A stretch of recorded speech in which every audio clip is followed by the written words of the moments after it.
Hi, it's Foxx from eModels here with part 2 of our build of the Revell Colonial Viper Mark II. In the last episode we started the basic build. We built the cockpit, put the pilot together and put the landing gear bay covers in. I do apologise, in the last episode I was full of the flu and on flu medication, and so a bit in space. So if I was talking away at top speed and dropping things everywhere, yeah, I wasn't quite on the planet. So hopefully this episode will be a bit more normal. I've done a little bit of work off camera, not much, but I was sitting there gagging to get on with the build, so I couldn't stop myself. Only basic stuff. I've glued the wings together. I need to clean up around the edges where the seam lines were. The seam lines were quite fine, so what I've actually done is just, rather than fill them with putty, I've just used the liquid glue very gently on there to fill a little bit, so I can now sand them, and hopefully, all being well, no filler will be required. They were clamped with pegs, so they stuck together quite well. I also primed and filled the pilot. I'll just give you a glance of that if I can get him in. There were some big gaps on his shoulders, which was a bit rubbish, so I've just filled them in very lightly with Tamiya white putty. I've not sanded them yet, I'm leaving it to cure. That was done yesterday. So what we'll do at some point is sand those down, and then he's ready for painting then. A few of the details have popped a little bit after I primed him, but we'll get that filed and sanded. Okay, what else did I do? Now, the other thing I did was come up with a cunning plan. I want to add some weathering to the cockpit. I want to add some paint chipping. I looked at reference pictures online of the actual stage set of the Viper, and the cockpit is scruffy and chipped and battered. So what I've done, I also built the rear engine as well, just because I was there and it was two pieces. So what I've done, I want it to look chipped, so my cunning plan is that I'm going to use the hairspray method to add some stone chipping. Now you can get chipping fluids that allow you to do stone chipping as well, but I'm a bit pressured for time, so I haven't got time to get any. So what I'm going to do instead is a kind of do-it-yourself version, which I've never tried before, but I'm going to give it a try, which is the hairspray method. What I'm basically going to do, I have primed, just bang my elbow, get me focus, I've primed the cockpit and I've painted it, spray painted it Tamiya flat aluminium, so it's nice and silvery and shiny. I've also done the same with the sidewalls and the front fascia. Now what I'm planning to do is, that's going to be basically the metal undercoat for the whole thing. The plan is, seal this with a varnish, then spray it with hairspray, and it's just any old bog standard hairspray from the shop. You can go for the cheapest, it doesn't really matter. Spray it with hairspray. Then on top I will paint the cockpit base colour, it's a grey, and then using water and a cocktail stick and maybe a cotton bud, I will very gently try to chip some of that paint away. Now the hairspray means that your chipping won't affect the paint underneath, but it will take off the paint on top and it will expose the flat aluminium underneath. Hopefully it will look like bits where the paint has flecked off. I'm not going to do a lot, just a little bit, just a tiny amount, just to give it the look of some wear and tear. Then I'll go on and do other weathering techniques and paint the pilot's couch, as I like to call it. A little reference back to Elite there, if anybody remembers playing that game in the late 80s. Now I sound like a massive nerd. So what we're going to do, what we need to do is basically spray this with hairspray first, let that dry, and then add some coats of the paint. And I'm going to do the same on the front panel and the side walls as well. These are all covered in flat aluminium. So I'm going to try and record spraying it. I don't know if the sound will come out. If it works, what will follow is a shot of me, is some film of me spraying it. If it doesn't work and I can't record, you can't hear me over the spray booth, I'll just come back to you and show you the after effect of the spraying. So let's go and dive into the spray booth. Right, here we are in the spray booth. This is my little spray booth I've had for a couple of years. Got it from eModels. It's nothing fantastic, it's nothing massive. It's just a big sucky tube that takes all my paint fumes away out the window. It's not massive, so I'm restricted. I can't make big massive kits. When I made my fine moulds 1/72 Millennium Falcon, I had to do that outside in the garden on a nice sunny day. I also sometimes, if I'm desperate, I have a tent I can put up in the garden with a proper mask and spray in there. But for most kits I can spray in here, no problem. It's a little revolving base. Well, it used to revolve till I spray painted it shut. Right, what we're going to be doing, I have the hairspray somewhere. Where is my hairspray? There it is. What I'm going to do basically, I've pre-varnished these with Humbrol Varnish Gloss 35. Hasn't actually come out that glossy, but not to worry.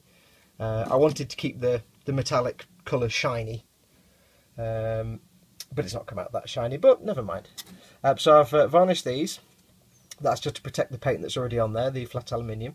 So I'm going to decant some hairspray first, put that in my airbrush and then spray that over. And I'm going to turn the thing on now, so if you suddenly can't hear me, you won't see this bit of film. Let's hope this works. Right, so there's my little pot for my airbrush. Let's get this decanted. This is going to smell.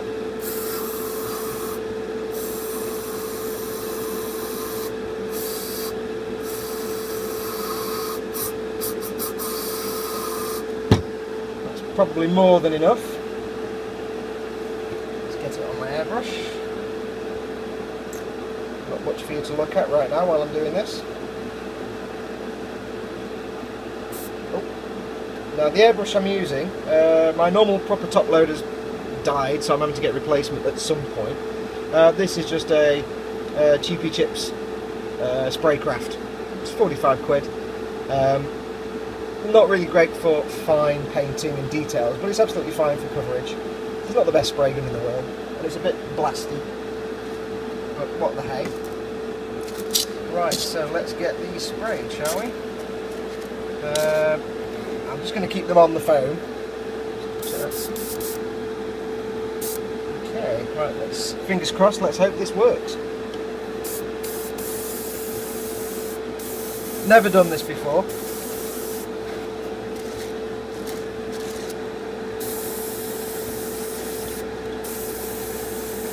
Looking to get some good, decent coverage. Not too much, but a nice coat. Trying to cover as much as possible.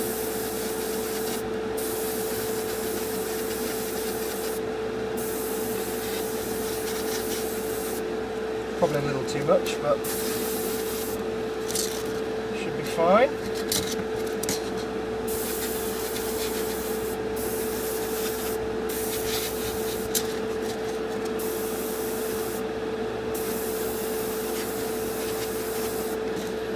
Right. So now I just need to leave that to dry for a bit. It smells very nice in here now. So I just need to leave this to dry for 10 or 20 minutes and then I can crack on with adding the paint on top. So stay tuned, I'll be back in a moment. Right, okay, so we have had time for the hairspray to dry.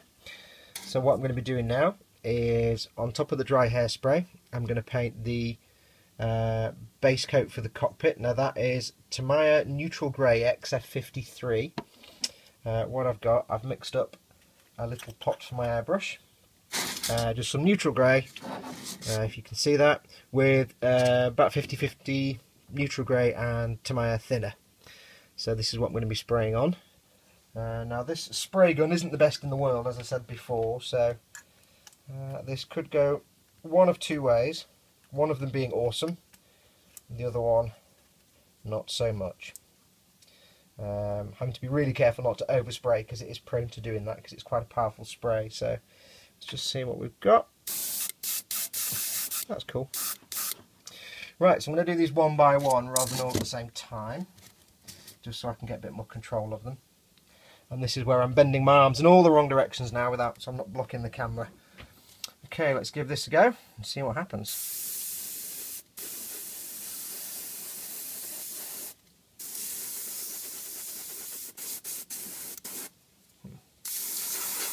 Oh, there we go. Oh, fan, that's a point. Put my fan on.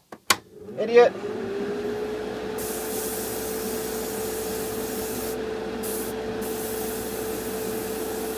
If anything, this is actually really going on a bit too thick, but as I said before, this airbrush is not exactly brilliant. It does tend to put out quite a lot of paint, which is a pain, but we'll live. Okay, I'm also wearing gloves, you'll note, because I'm getting sick of covering myself in paint all the time.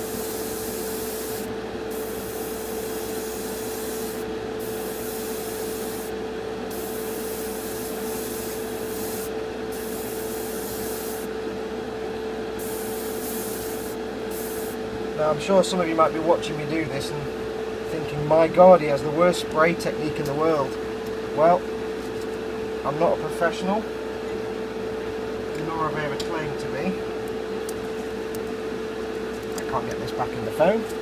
I'm just somebody who does this for fun, really. So, I like to think I get good results, or at least not terrible results. There we go. The brush is kind of sorting itself out now.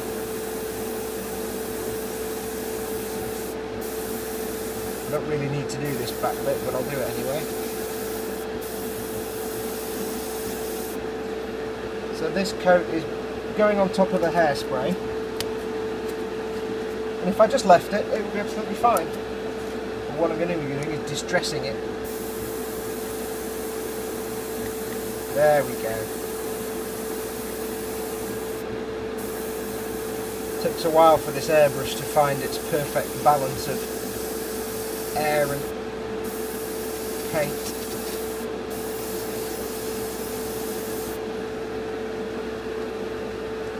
Right, so that's all these nicely painted. I hope you saw all that, because I can't look at what I'm recording while I'm recording.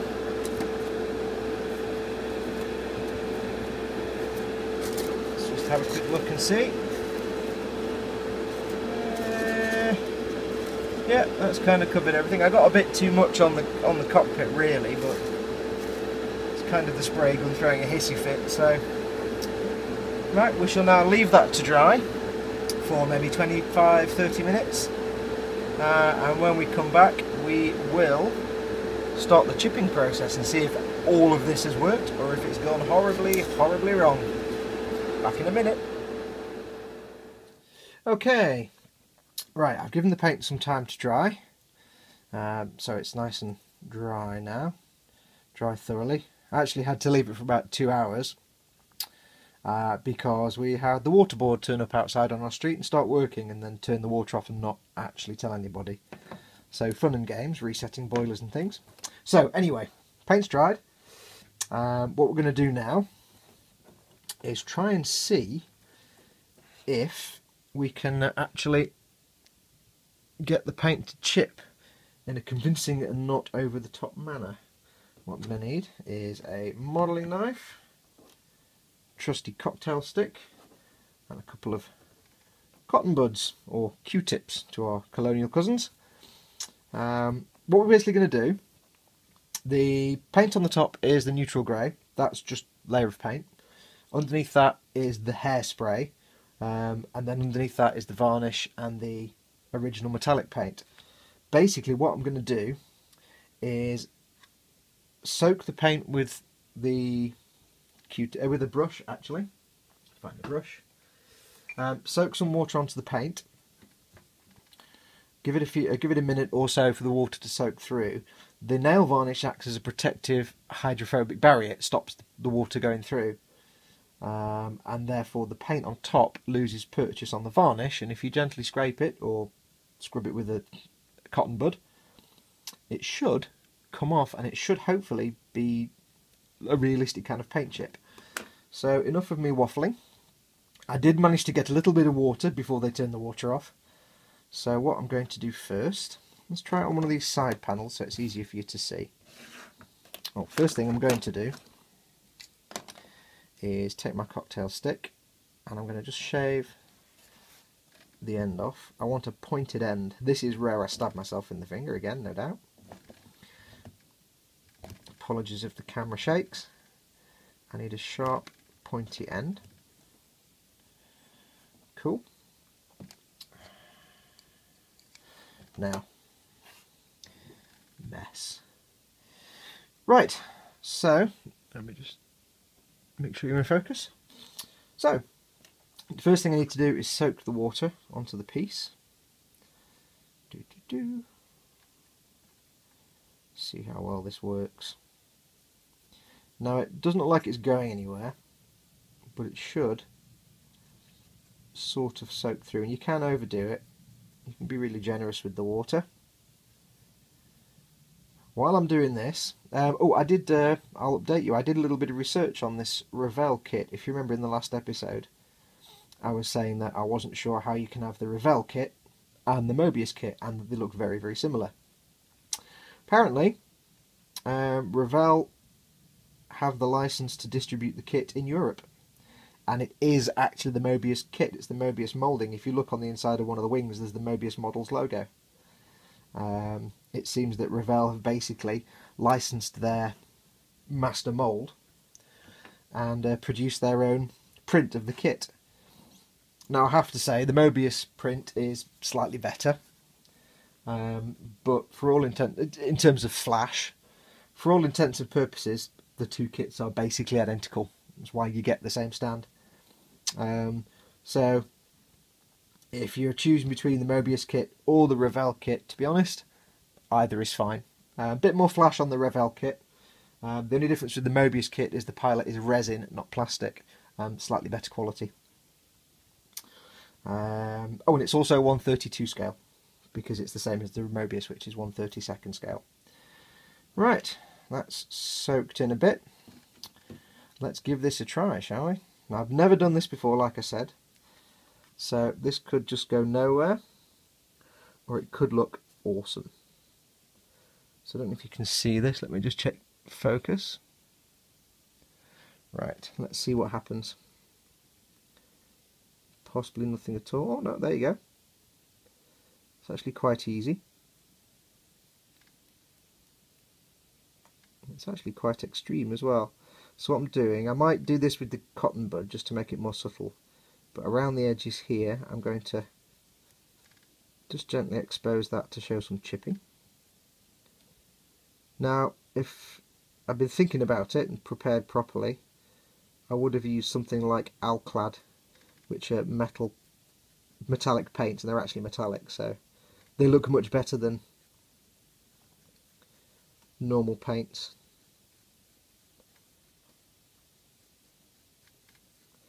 Okay, that's a bit obvious. I'm going to try a cotton bud instead.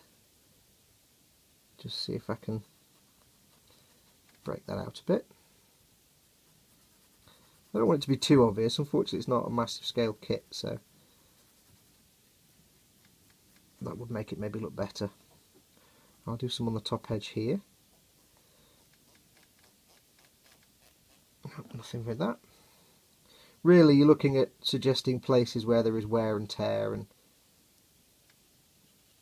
paint will be chipped off in reality, so edges, control surfaces, things like that. Now on this kit, what I'm going to be doing, I'm not actually going to do any metal chipping like this on the fuselage, purely because I've decided that these kind of space vehicles are made of super futuristic materials and not just metal plating. On the outside, on the hull, on the fuselage. So I've got a different plan for that. Okay, so it's not brilliant, it's not excellent, but try and focus on that for you. It's not the best thing in the world, but you get a sense of the kind of chipping I can do. Let's have a go at the cockpit. Now, what other thing this is great for, and I've used chipping fluids as well before, and it's basically the same principle. If you get chipping fluids, eModels do stock them. They are the best option. But if you're at a pinch, if you're stuck and you can't get any, or you're in a rush, say you're making a kit for a competition or a show or something, then Hairspray is a good alternative. Slap the water on carelessly. What was I going to say? I was going to say something. I can't remember. Okay, so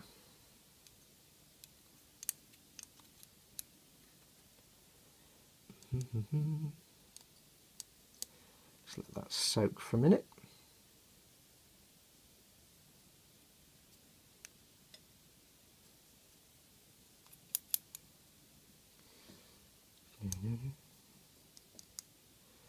Just while we're waiting, so in case you're wondering what paints I tend to use, I do use acrylics, mostly Tamiya paints, just because I've been making kits for 30 years and I've kind of got used to them. But I do actually mean to excuse me, try the Vallejo paints at some point. But I absolutely can't stand enamels at all. They're lumpy, to me anyway. They're lumpy, stinky, and a pain to get smooth, and they're not very good for being sprayed. So I'm an acrylics man all the way through,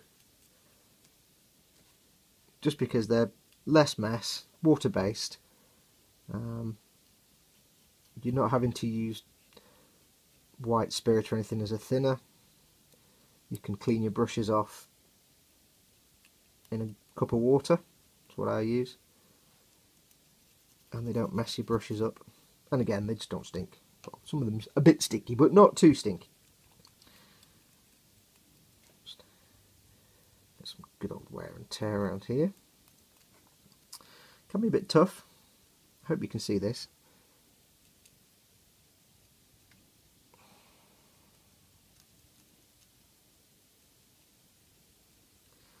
Trying to kind of do it in a common sense sort of way where there'd be the most traffic, so there'd be exposed metal and such around edges and corners. Again, I've never done this before, so see if you can see that. I forgot to change my focus. Oops. I'm also having to do it at a funny angle so you can see what I'm doing. So this bit here is not where the feet go. The feet actually go in these holes, but I'm going to put some wear and tear on there. Maybe you shuffle your feet in those holes. That's what I've decided. Now, I'm a big fan of weathering. I'm all about weathering. Maybe not the best in the world, but weathering is my thing. And I always believe if you're making a model, you can do a nice shiny model if you're doing a sports car or something, or a fighter plane. Yeah, it's not a problem. But it's always more interesting if you try and tell a story with whatever you're making. So I can put some scratches on this control stick here. And although, you know, you might be making a tank or a plane, and you could make it like it's just rolled off the factory floor. It might be a beautiful kit, but it's not telling a story. I'd much rather tell a story and have my kit have a history. See if you can see that. You know, it's been in battle, or it's been used, or it's been abused, or one of the two. It's got scuffs and scratches that tell a story.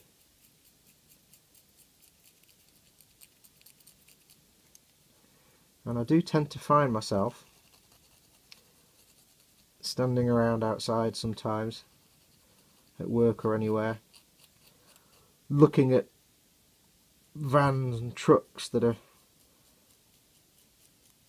making deliveries to the industrial park where I work, and I find myself looking at them and studying where the dirt is, where the grime is, where the wear and tear is, you know, which surfaces have got rust on them, which surfaces are nice and clean. How does the rust fall? Does it fall in a logical way? Does it fall where the rain would go? Obviously it does.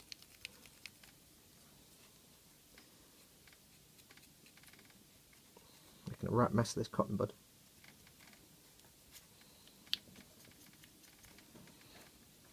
And it's good practice if you want to start weathering something. Just look around at mucky things in real life.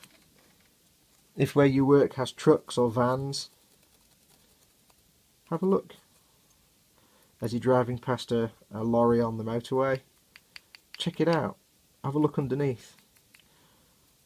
Once you've counted the fact it's an Eddie Stobart and added it to your list, if you're one of them, have a look at the undercarriage. Have a look at where the dust and schmutz goes, and you'll just kind of get a logical feel for it. I'm sure this is not very exciting to watch. This is where the pilot's head would go, so let's give it a bit of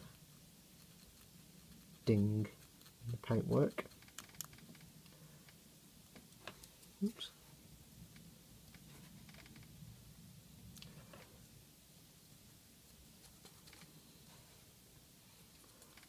It's not coming out quite as I'd hoped. I don't think I've quite got the hang of it, but it is my first time.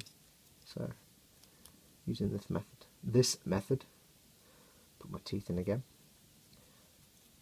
Now I'm obviously going to paint the pilot's couch later on. It's not going to be this grey.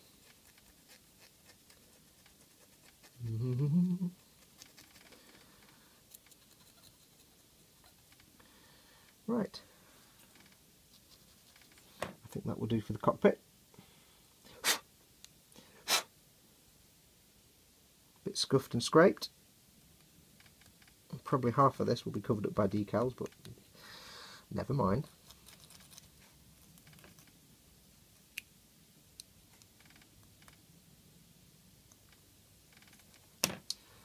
Okay. There is more weathering to go on here as well. So I'll just get my fat brush.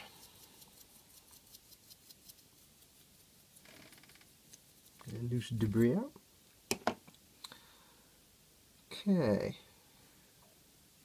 So, what we have now, if you can see this, is nice bits of scuffs and scrapes. And because it's a metallic colour underneath, it looks like the paint has actually chipped off and revealed the metal underneath. That's the kind of thing I'm aiming for, really, that kind of chipping effect. I don't know if you can see it in this light, to be honest. But that kind of chipping effect. I think I may have put too much water on the other parts. It's more of a fading. But it gives a nice, natural, not painted look. You can paint metal paint chipping on, but it never has that kind of slightly angular look. One other method you could use is to use liquid masking fluids, which I will be doing later on the actual fuselage. But in the cockpit I want really small dings and scratches. So I'm quite pleased with that. I say I need to obviously I'll paint the pilot's couch. And I've still got all the decals and everything else to go in here, and I've got these other pieces to do. So, I'll go and do those off camera now, scratch all those up. And then, then I need to start doing I'm going to do the weathering first, then I'm going to put the decals on. Because I want the decals to be kind of stand out like control surfaces, like displays and things. I could put them on first and then add weathering, but it's going to kind of make them disappear. So I think what I will do is do some weathering first and some washes, and then we'll do the decals. So I'll go and do that off camera. I'll go and finish off this off camera, and when we come back I shall start doing some washes and bits and bobs. Okay, back in a moment. Right, okay, last little bit. I forgot to sign off on the last one, so I might as well do one little extra bit for you. I have let everything dry, done all the scraping. I've also painted the pilot's couch, which you can see there. Now normally my tradition is to paint these things mixtures of red browns that look like leather, but I thought for once I'll try and be a little more accurate. And all the reference material I can find shows the seat being a dark grey or black, so what I've done is I've painted the seat German grey, Tamiya German grey, XF63, one of my favourites. And then what I'll do is I'll use washes and other weathering to darken it, to take it down to a darker colour, and then some highlights to lighten it. I don't really like to paint things just black. I'd rather paint it a dark grey and add some weathering and texture to make it look like a dark colour or a black with lots of faded bits, because it's supposed to be battered and faded, so no point just making it black because then it's just boring. Right, so what I'm going to quickly do, as I forgot to sign off, I am going to do a quick black wash. What I'm going to do, I'm going to do a quick black wash to give some depth to the cockpit area. It'll go into all the little recesses, should give a little depth, and then when we come back I'll let that dry. Off camera I'll let that dry and we'll come back to the next stage.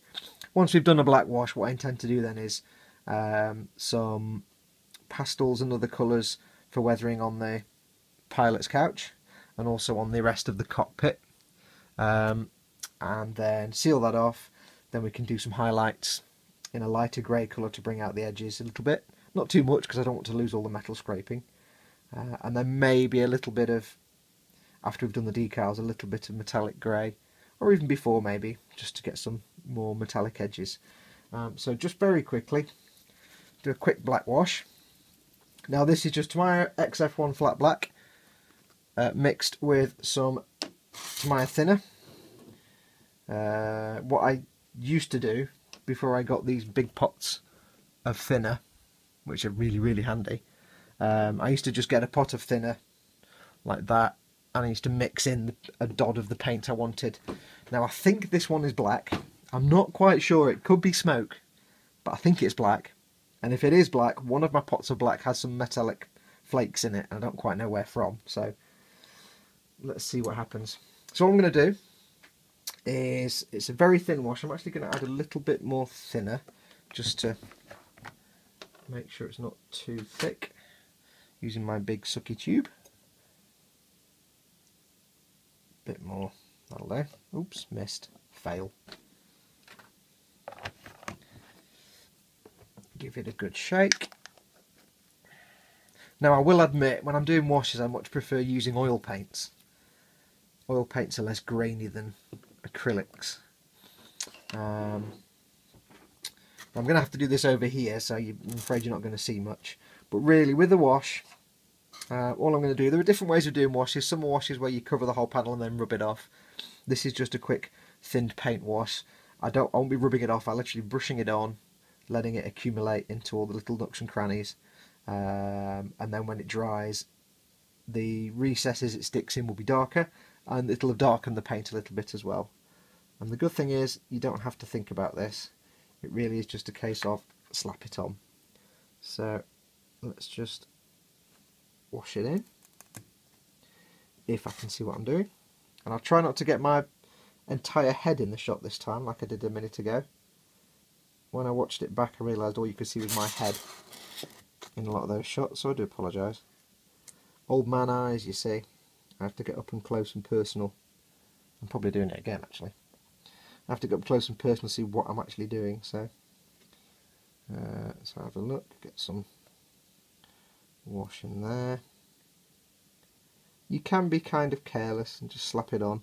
A lot of it will just fade away because it will slowly move down with gravity to where the actual grooves and recesses are. This is why I've got them on these sticks, so they're upright and I'm using gravity to do the work for me, because we all know Gravity sucks. Big time. See how there it's filling? I don't know if you can see that, if it's filling the grooves. It will fade a little bit, it won't be quite as bright as that. And I will actually lose some of the metallic sheen that I put in, which is a shame. Do some in there. I really hope I'm not getting my head in the shot. It's impossible for me to see what I'm doing on the camera because I'll be looking at the camera and not what I'm doing, so it's a trade-off. So get a bit in there. This may actually still be a bit too thick, but we'll live with it. We can always bring the colour back with the highlights anyway. Now some people do like to just do a black wash as their entire weathering, but it's not really that convincing. Some people prefer to airbrush the wash, and that's absolutely fine. It's probably a better way of doing it, a more delicate way of doing it. But it's late at night, and I can't be racking up the spray booth extractor and waking all the neighbours up, because that would not be good. Okay, so it's actually bringing a bit of the paint off here, which is not awesome. So I've got to be careful on that pilot's couch. See how it's going in the lines there. It'll just give a bit of darkness. And again, I'm not too fussed if it's mucking up the colour too much, because I will try and bring it back with some highlights and other shades. So just do a bit on here. Doesn't need to be anything too major. One thing I also discovered when I was off camera was that the piece number 22 and 24 on these side panels, I had forgotten to file it off. So I quickly attended to that and dry brushed some of the neutral grey over the top to cover up my sanding marks. Really hope I've not got my head in the shot all here. If so, I do apologise. It's live on air, folks. If I screw up, I screw up.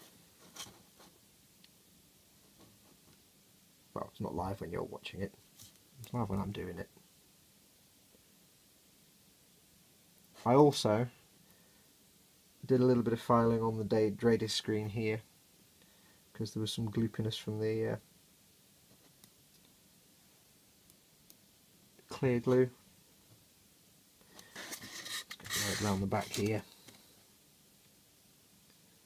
You have a look around the back of your dashboard on your car, it's a cesspit of dust and nastiness. So